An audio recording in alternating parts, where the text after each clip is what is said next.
কথা ধারাবাহিকের আজকের পর্বে দেখা যাবে কথা বলছে কর্তা দাদু পাচক মাসের উপর রাগ করে কোথাও চলে যাননি তো। জুনি বলে না না কথা, কর্তা দাদু বিচক্ষণ মানুষ, উনি এরকম কাজ করবেন না। সবাই খুব চিন্তায় পড়ে যায়। এরই মধ্যে কর্তা দাদু এক হাতে প্রেসার কুকার আর এক হাতে বাজারের প্যাকেট নিয়ে হাজির হয়।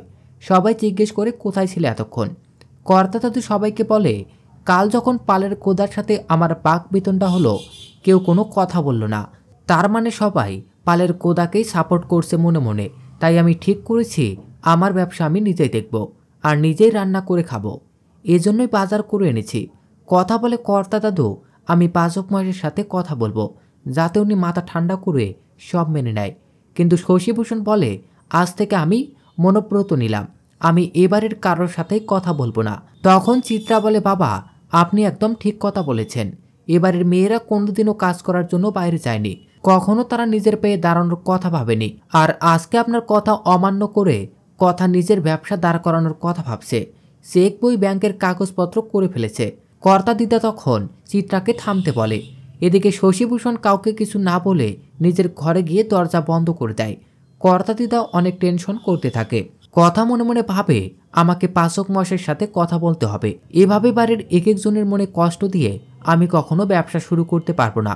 কথা ঘরে গেলে এভি তাকে বলে তোর জন্য একটা ওয়ার্ক প্ল্যান রেডি করেছি, আজ থেকে তুই এটা ফলো করেই কাজ করবি, তাহলে তোর কাজ অনেক সহজ হয়ে যাবে। কথা এভিকে বলে আপনার এই কর্মতালিকা আমি এখনই মানতে পারবো না। কর্তা দাদুর বিষয়টা কথা এভিকে সবটা বলে।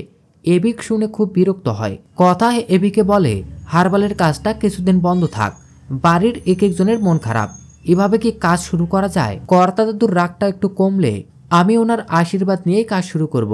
এই কথা শুনে এবির খুব মাথা গরম হয়ে যায়। সে কথাকে বলে তাহলে জুনি আমাকে যা বলেছে সব মিথ্যে, তুই নিজের পায়ে দাঁড়াতে চাস না। কথা বলে না মিথ্যে না, কিন্তু এভাবে কারো মনে কষ্ট দিয়ে নয়। এবি সব কাগজপত্র ছিঁড়ে ফেলে দেয় আর বলে এ বাড়িতে আমার কথার কোনো দাম নেই, আমি এ বাড়িতে থাকবো না।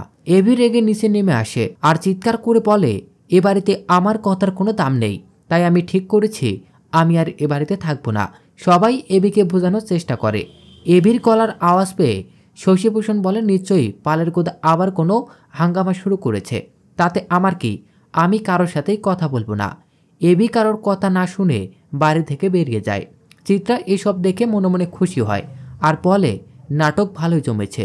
এদিকে বাবা রাগ করে দরজা বন্ধ করে বসে আছে, আরেকদিকে অগ্নিও রাগ করে বাড়ি ছেড়ে চলে গেল। এদিকে শশীভূষণ করাত দিয়ে বেগুন আর হাতুড়ি দিয়ে আলু কাটতে শুরু করে। কর্তা দিদা এসব দেখে কি করবে বুঝতে না পেরে বলে এসবের বিহিত একমাত্র মা আনন্দেই করতে পারবে। কথা খুব চিন্তায় পড়ে যায়। কফি হাউসে ফোন করে খোঁজ নিয়ে জানা যায় এভি সেখানে নেই। স্যান্ডিও জানে না এভির খোঁজ।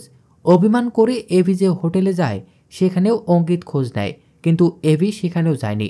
কথা চিন্তায় ভেঙে পড়ে। তখন কর্তা দিদা এসে কথাকে বলে সংসারের এরকম ঝড় আসতেই থাকবে কথা মা, ভেঙে পড়লে চলবে না, তুমি তো আমাদের ভরসা কথা মা। কথা মনের জোর ফিরে পায় আর কর্তা দিদাকে বলে আমি তোমাকে কথা দিচ্ছি আমি দুই দাদু আর নাতির মধ্যে মিল করাবো। তো দর্শক এই ছিল কথা ধারাবাহিকের আজকের আপডেট। পরবর্তী আপডেট সবার আগে পেতে আমাদের চ্যানেলটি এখনই সাবস্ক্রাইব করুন।